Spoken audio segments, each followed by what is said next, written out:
Stephanie Dobson is back with us again this week. It's time for another episode of Healthy Thriving Family After Divorce. Stephanie is a lawyer, mediator, and online educator with Hank Divorce Law and Mediation.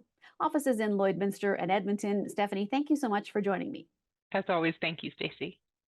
Today, we're going to be talking about how to find the right professional when going through divorce and separation. It is tough. There's already so much that you're going to be thinking about. So it's very important that you choose the right person and the person that's the right fit for how you feel and what you're going through when you go through this process. So we're going to start, Stephanie, by talking about what's the key to ensuring that you choose the right professional for your specific situation. Yeah, and Stacey, you mentioned a good point. We're talking specifically about either a lawyer or mediator, someone on the legal front to help you to resolve your issues. So the most important thing that you can do, as you said, you described it as a feel, it's really important to do your research. There's no excuse in my mind for just picking a name out of a phone book or the first name that comes up in an online search. You also want to make sure that you don't go with the first available lawyer or mediator that is available for an initial consultation. So that research is really important. So how do you do that research? You may want to get personal recommendations from family or friends or colleagues. And the most important thing you can ask them is why? Why are you recommending them? Because just because the professional is right for them may or may not be right for you. So then once you've got some names or you're looking online, you might want to look at their website or even their social media presence, because I know in our social media presence, we really try to put out a particular vibe for how we approach things. And for us, it's not right for every family. And so that's how we really want to present ourselves. And I hope that other firms will also do the same thing. So you can also look at online reviews, but be very careful because they could be some disgruntled clients that go through that online review process. How should a person prepare for that initial consultation when you're getting this process rolling?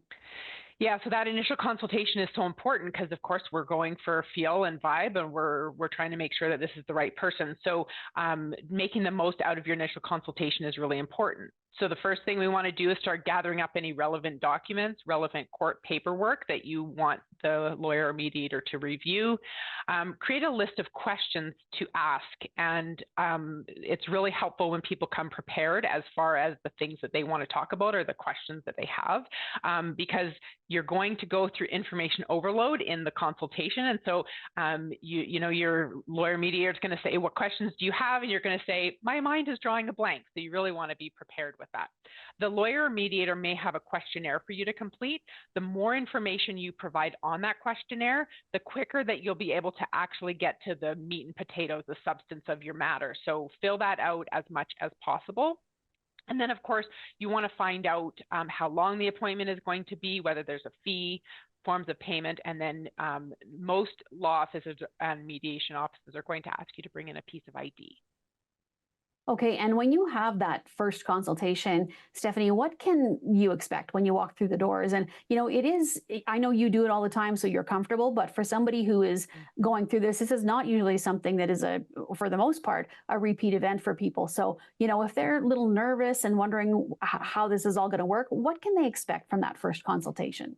And you make a really good point, Stacey, because it is so nerve-wracking. And every time that we meet with clients, we really try to remember that this is a constant for us, but on the other side, this is someone that is going to likely be on information overload because they can only absorb so much. So this is why we do this kind of episode is to help people to sort of debunk what's going to happen. So the consultation will last anywhere from 30 minutes to 90 minutes. And like I said, information overload, bring your journal, make sure you have a pen and paper to take notes. Your lawyer is going to ask you a number of questions and is going to listen to what I call your story. So that's the main bulk of the consultation, is really you providing a whole lot of information about what's going on in your situation. Then the lawyer or mediator will provide you with legal information. And if it's a lawyer, also legal advice. Usually the questions are either open-ended, so they'll be asking you, certain questions that have sort of a long drawn out answer, or they might have sort of much more direct questions, but the the lawyer is very adept at asking these questions. So just, you'll be following along as opposed to doing more of the preparing. So make sure by the end of it, make sure that you've been really open and honest. And if the lawyer asks you, is there anything else that you need to tell me about, just make sure that you're open about that. And what type of questions should you ask the client when they go into this meeting? Yeah, so the client is going to ask, if it hasn't come up already through natural conversation, you're going to want to ask some good information about, or have some good questions about the billing and the finances. So how does the billing work? What's their hourly rate? How often do they bill? And a lot of people have heard of what's called a retainer. It's basically a deposit that gets held by the law firm. So we want to find out what that retainer might be. Communication is another key inquiry. So you might want to find out what is the method of communication. Do they usually email, or is it texting, or is there an online portal? What about document delivery? Do you just bring in all of your documents and then they'll get scanned in by the law firm? Or do they have, like our office, we have an online portal where you just scan in your documents and it comes to us automatically electronically? So really important and key questions. The last thing that I want to mention is the timeline. How long will this take? Because by the end of the consultation, the lawyer or mediator should have a better idea of your situation. I usually gauge that on 3 things: the process that you choose, so court versus no court, the level of conflict between you and your former spouse, and then the number of issues to be resolved. So of course, it's not really an answer that I can give to our audience today, but those are the kind of things that it can depend on. All right. Well, Stephanie, thank you so much for joining me today. I appreciate it. And we'll be back to chat with you next week. Thanks, Stacey.